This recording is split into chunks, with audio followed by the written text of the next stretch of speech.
All right, welcome to the Voces Digital Spring Conference. We are going to be hearing from Adriana Ramirez. Adriana is a Colombian teacher Colombian author, Spanish teacher, and teacher trainer. She teaches all levels of Spanish from beginners to IB students using comprehensible input methodologies. Adriana has a great passion for sharing the beauty of her country and her people with the world.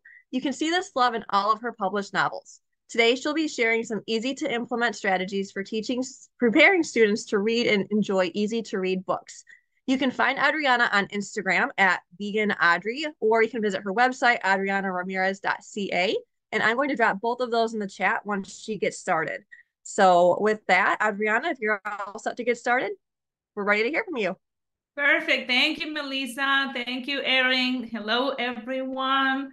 If you've been sitting there for a while, make sure you take a break. Oh, Margarita is here. And go and drink some water or stand up for a bit. I just came back from school. It's 3:32 here in Vancouver, Canada. So I finished school at 3, went to the bathroom. I'm drinking a tea and ready for you.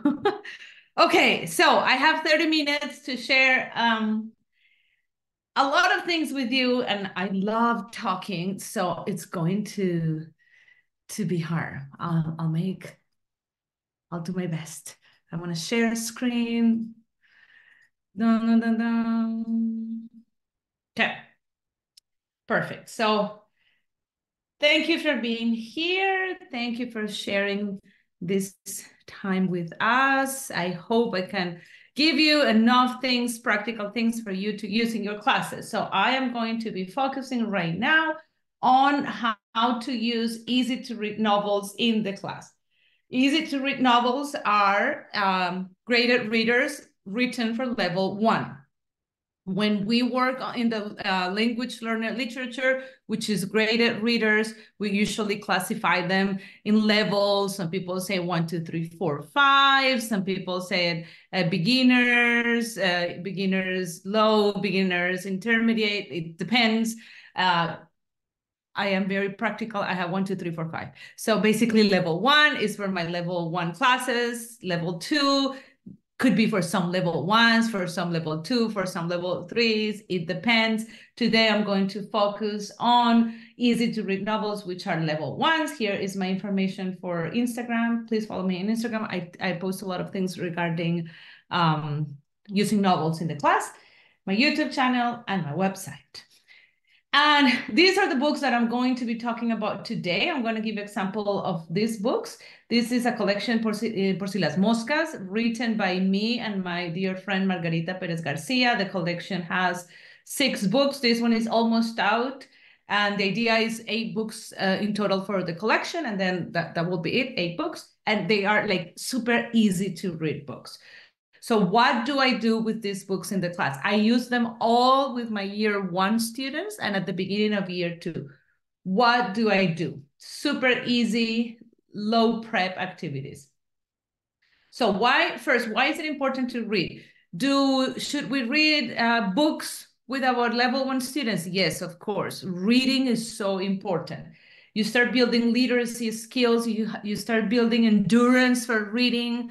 I teach in high school. I don't know I don't know if it's elementary, middle school, high school. I teach high school. You assume they come in grade 9 and they are already like readers, but a lot of them do not read. So building this endurance of grabbing a book, holding the book, and being able to read for 10 minutes or read a chapter is something that we take for granted, but no, we do have to open these spaces in our classes to help our kids learn that.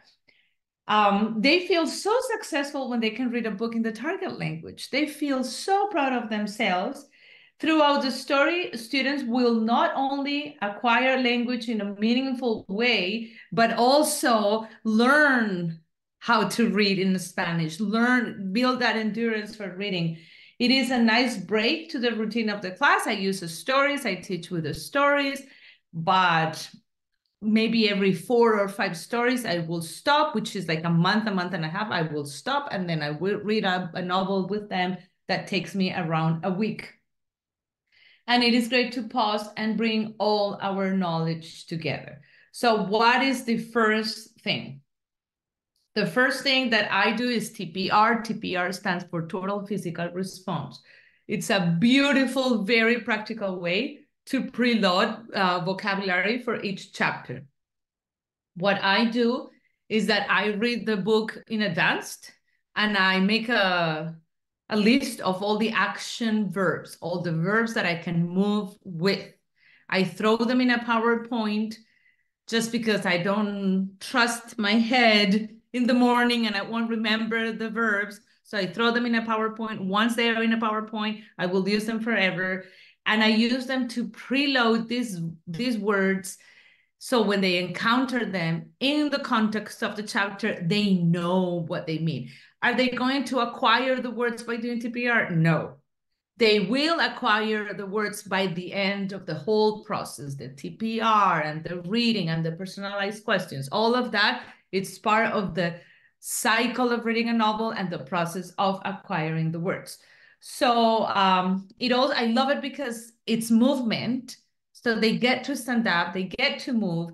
I do this before I start the book, and before every chapter, I preload or review the action verbs that we're going to find and encounter in the chapter. So we stand up and we move.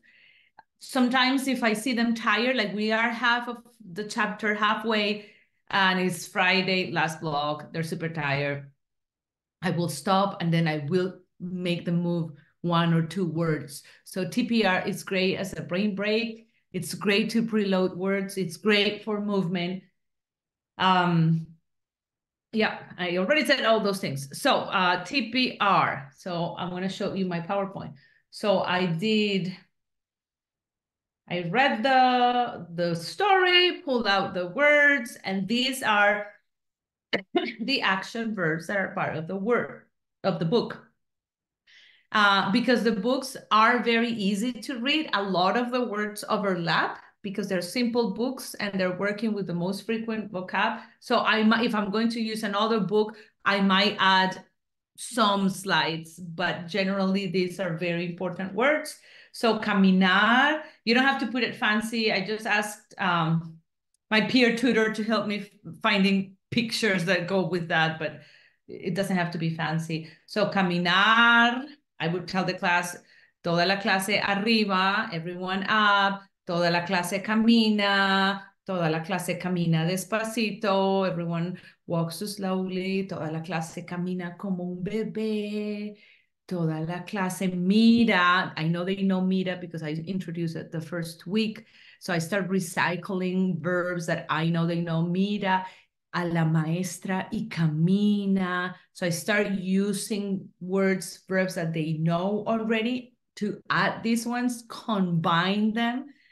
Camina románticamente, camina como un bebé, camina como una vaca. So I start using these words that I don't plan or think, whatever comes to my head. And then I introduce another one. Pararse, se para, me paro. Toda la clase se para. Abajo. Toda la clase se para despacito. Abajo. Toda la clase se para y camina. So I am recycling this one and this one. The fact that I introduce one doesn't mean that I'm not going to recycle the other one. Toda la clase se para, pero está cansada. I know they know tired because it's in one of my stories.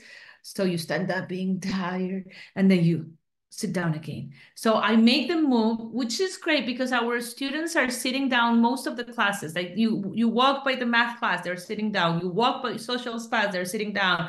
You walk by science class, they're sitting down. So having these times and spaces in the class for them to move and to be silly, because we get to be silly and you have to put yourself on the spot as well. Be silly, like I do the movements as well. So it gives them that time to be themselves and relax. So I'm going to show you here on the side. I have the verbs that are very important for the understanding of the book. So I am going to use these ones to preload the understanding of each chapter. Some of them, when I read this book, they already know comer, they already know camina, but it doesn't matter. I throw it here, so it reminds me to use them and recycle them using the new words with the ones that they know.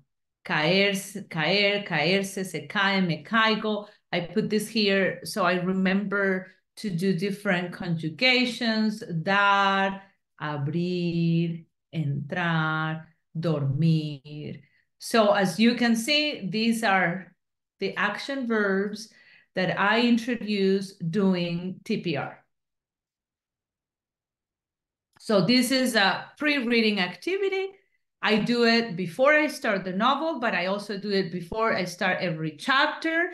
It doesn't matter that they know camina, corre, pararse, se para. It doesn't matter. I will do it again before I read the chapter because it helps them with their language acquisition process. When they encounter the word in the chapter in context, they will know successfully what it means.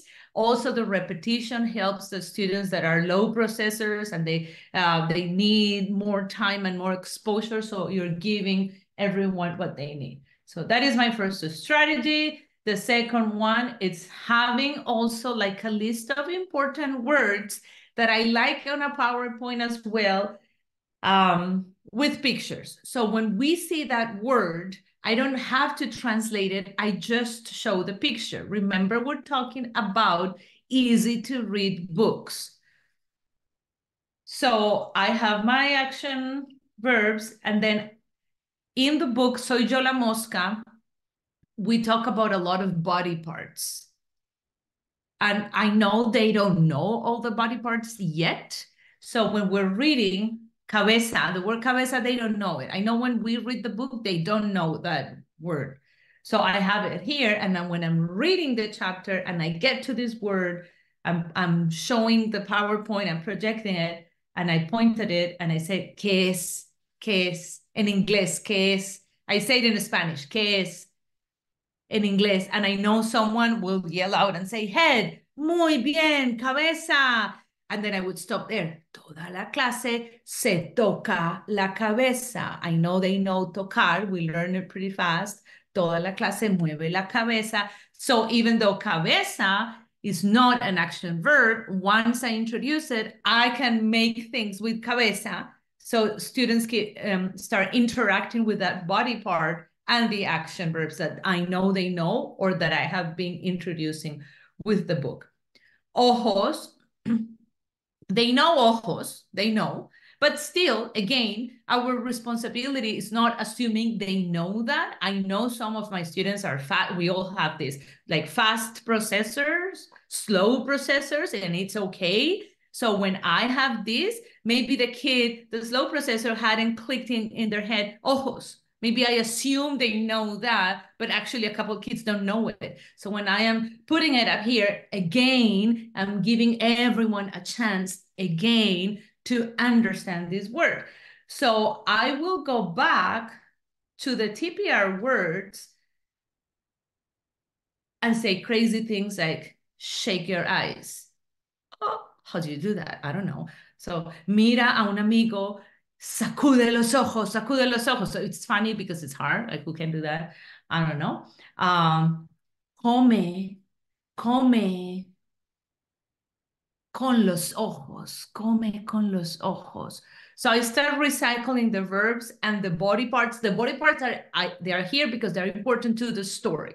So whatever story you're reading, you're pulling out those important words that are fundamental for the understanding of the story. Nariz, they don't know nariz. I have not talked about nariz. So when we get there, we're reading, reading, reading. I get to the word nariz. I will point at it and I say, ¿qué es, clase? ¿Qué es? In inglés. I always ask in inglés and I want someone to shout it out. I know someone will shout it out. I can count on that. And then again, I will stop here. I will say, shake your nose. Talk with your nose. So just by making these weird combinations, I bet you are even trying to do it. Shake your nose. I hope someone is trying to shake their nose. Anyway, so I have words and pictures of those key words that are part, important words, keywords that are part of each chapter and that are fundamental in understanding the chapter. Are they going to acquire the word by seeing it on the PowerPoint? No, they won't. But my purpose with this is not them acquiring it, it's understanding the chapter. And by all the repetitions and the TPR and the recycling that they do, by the end of the book, when we finish, I take a week, I see them every day for 80 minutes. I'm pretty sure they will acquire a lot of those body parts. I'm pretty sure. And then I will recycle again. And that's why I use all these books of the collection, because all of them use body parts throughout the different stories. So it's like recycling and recycling the words in different contexts. Okay, number 3, personalized questions.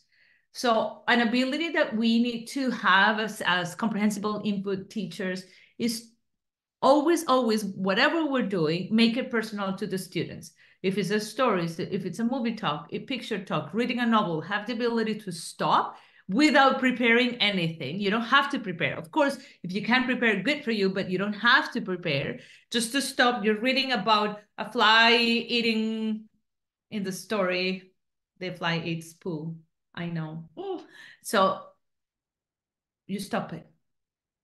What do you eat? Do you eat bread? Do you eat apples? So make it, everything is personal to them. The purpose of personalized questions is reusing and recycling this vocab and this grammar, using another conjugation, because in the book we're reading in third person. When I make it personal, I'm asking you, so second person. I'm also talking about myself, is first person. So personalized questions is a very important skill that is part of our daily teaching. It's using things that are related to the book, make it personal to the students, words that are happening there, recycle things. So if you can prepare, if you want to prepare them, go for it. I usually have some that I prepare. So for example, in the book, the fly, when the fly has a problem, the fly flies. When the fly wants to think, the fly flies. So when you have problems, what do you like to do? That would be a personalized question. I go for a walk, I run, I watch TV, I don't know. So I want to throw back that situation to the students. I write some of them and I throw them in a PowerPoint, because sometimes, honestly, if I am reading the novel, January 6th, Monday, first blog, and I haven't had my coffee, I won't be able to ask any personalized questions because I have no brain at that time. It's cold, no coffee, it's Monday, first blog, I'm not a person. So I just open my PowerPoint. But if it's a Wednesday warm up, like I'm in the groove of the week and everything, I don't need this PowerPoint. But I like having my backup. It doesn't take a lot of time though. Once you have your questions, you can use them forever. So we have 3 steps so far: TPR, important words, personalized questions. Number 4, preview each chapter with a tell and draw.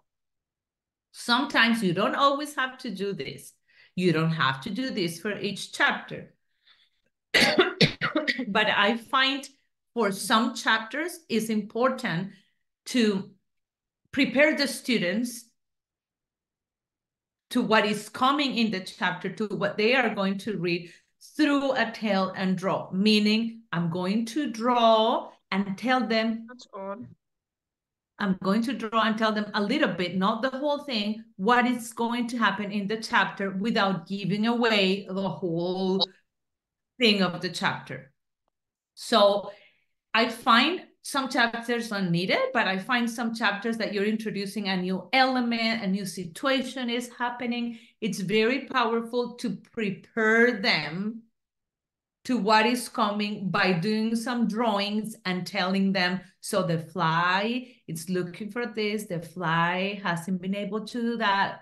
In this chapter, the fly is going to try other things. The fly is going to try a new strategy. So by preparing them with that previous information, with some drawings and some telling, again, I am paving the way for them to be successful. Some of our students don't need that. A lot of our students need that. It's like priming their brains before you read the chapter.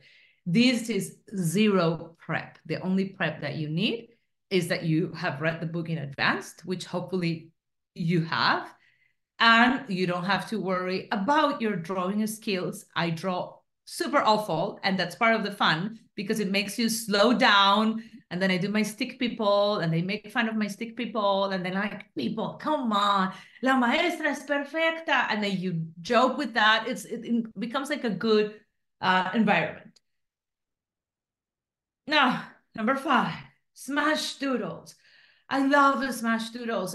You can go on Pinterest and type smash doodles, and then you will get a lot of different samples from different teachers and also situations. People nowadays, it's use, instead of writing a diary entrance, the traditional one, they do a smash doodle, which is a way of doing drawings and illustrations and words and sentences in a page to show my understanding and my interpretation of the book. So I have samples from previous years, and I always keep my samples. I show them to the students. It's a combination of illustrations and drawings. Illustrations and drawings can be the same. Some of them do it on a tablet, so it could be an illustration, that picture that they copy paste, a drawing, phrases, words, paragraphs in which they show me their understanding of the chapter. Some books have a lot of chapters, so I'm not going to have them do a smash doodle per chapter. Some books have 5 chapters, so you do a smash doodle per chapter. With these books, I tell them the books have usually 9 chapters that are all the ones that are longer. I would say do 4 smash doodles that show the whole book. So maybe 3 smash doodles per chapter. What is the beauty of this? This only happens at the end of the book. It cannot happen at the beginning because you have not read the book. In the middle, I would hold it. I want them to have a big picture, a complete understanding of the story. At the end is when it's perfect for it to happen. It's independent work. It's not on you. You can go to your desk, answer your emails, do other things. The students have to do their smash doodles. They get a piece of paper, pencil, crayons, markers, and they have to show me very creative. I actually don't like giving them a lot of like samples or showing them a lot of things because I want them to show me their creativity. They have to go and reread each chapter to show me what their interpretation of the chapter. So it's like a cow chewing the grass again and again and again. That's what they're doing. So smash doodles are so powerful because you see them. It's so beautiful. You see them at their tables, rereading, looking for words, looking for sentences, because their job is to show me their understanding of the chapter. Like I said here, there are not pre-made formats. There are not templates for this. I don't want to have templates. What I tell them is that it's a combination. It's not a comic. It's a combination between illustrations and writing that you are going to use to show me your understanding of this chunk of the book. They do it really well for 2 reasons. It goes for marks, yes, but also a lot of the times I use it for an oral interview. So when they bring me, even with my beginners, when they bring me their smash doodle, because they're working independently. So Melissa finished her smash doodle. So she'll come and sit with me and I will, wow, Melissa, this is so beautiful. So in Spanish, I would be, Melissa, ¿cómo se llama la mosca? Simple questions. I keep it simple to their level, but I'm having their smash doodle. Melissa, ¿por qué la mosca quiere tener amigos? I know I'm using her smash doodle. I know she's showing me these things, ¿Por qué quiere tener amigos? Melissa, ¿dónde vive la mosca? So I might ask Melissa 5, 6 questions unrehearsed using her smash doodle as a prompt. Very simple. I know they will be successful. Everyone is successful because we've read the story, they've done the smash doodles, and they have it there to answer those questions. And the very last one is the assessment. So what is the piece of assessment that I do when I do a novel? The assessment happens at the end. While I'm reading the novel, I am just enjoying the process of reading, enjoying the reading with them. At the end, the smash doodle is a way to assess. The one-on-one conversations that I just told you I do, 5 questions, 6 questions, something simple regarding and related to the book. I can ask them, write a summary of the story in your own words. They can do it easily. This is more complicated. Write the next chapter could be more complicated. I don't necessarily do this. I like more to write the summary of the story. Write about your favorite character and why they are the favorite character. So these are different ways of assessment. My favorite one is the smash doodle, the oral conversation based on the smash doodle, and the summary of the story. So with these things, it's zero prep. I mean, not zero, a little bit of prep. Some of them are zero prep, but they apply to every novel. So you don't have to have a teacher's guide. You don't have to have handouts. You don't have to have complicated things. Just TPR, throw it in a PowerPoint. Important words, throw it in a PowerPoint. Personalized questions, you don't need to do a PowerPoint for this. You can just do it. You know your students better than anyone. You know what questions to ask them. Keep it simple using the words from the book. This, you don't need anything, just like you know what chapter is coming. You just tell them a little bit what is happening. The smash doodles. And then at the end, I take usually a week, a full week doing the reading and the activities. I see them every day for 80 minutes. So at the end of that cycle, I will have some kind of an assessment. You don't have to do all of this. You can choose 1 or 2. So I have 1 or 2 minutes for questions. I did see in the chat, Adriana, that there's some teachers that aren't familiar with Smash Doodle, and they were wondering if you had one available, like really handy, that you could show them what a Smash Doodle actually is. I think so. I have it here. Wait.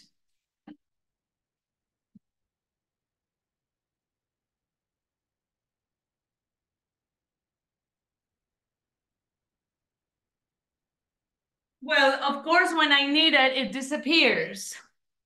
But I do have somewhere. Yes, I'm sorry. Thank you. I actually, yes, and Yancy Merkel has, I do the same with my IB students. I preload words with TPR. I ask personalized questions. I have pictures of important words. They do a smash doodle. The oral interview that I have with them is more complicated, more in depth because they know more Spanish. Yeah, so I do have samples of the smash doodles. I actually have posted on my Instagram samples of the smash doodles. I posted one like 3 weeks ago. So if you go on my Instagram, you can scroll back and see them. And before you go, here are the rest of my books. Voces has most of them. And we have, Margarita and I have a wonderful podcast in Spanish. It's called Armando Chinche. Follow us and listen to us. You can learn a lot of cool things. And also, if you Spanish is not your first language, it can be a good exposure to Spanish.